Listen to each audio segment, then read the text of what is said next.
ఇలాంటి వినూత్నమైన కార్యక్రమాల్లో ఇంకో పక్క మీ అందరూ గుర్తుపెట్టుకోవాలి, ఎక్కడ కూడా మీకు వేధింపులు ఉండవు.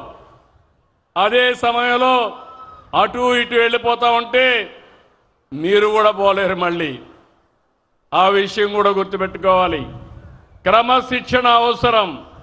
అదే సమయంలో మీకోసం నేను ఒకటి హామీ ఇస్తున్నా, జీవోల ఏదైతే జరినామాల జీవో ఉందో దాన్ని రద్దు చేస్తాం. కానీ మీరు గుర్తుపెట్టుకోవాల్సింది, మీరు తిరుగుతా ఉంటే ఎక్కడికక్కడ సీసీటీవీ కెమెరాలు ఉంటాయి, రికార్డ్ అయిపోతాయి.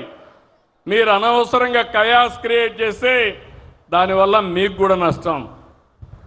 మిమ్మల్ని ఎడ్యుకేట్ చేస్తాం, రోడ్లు బాగా వేస్తాం, మీకోసం ఒక సంక్షేమ బోర్డు పెడతాం. నా ఒక్క చిన్న కోరిక, మీరు కూడా క్రమశిక్షణగా ఉండి 10 మందికి చెప్పి దానివల్ల టూరిజం అభివృద్ధి అవుతుంది, లా అండ్ ఆర్డర్ మెయింటైన్ అవుతుంది. మీ జీవితాలే కాకుండా ప్రయాణం చేసే వ్యక్తుల యొక్క ప్రయాణం కూడా సుజావుగా ఉంటుందని చెప్పి కూడా నేను మీకు తెలియజేస్తున్నా. అదే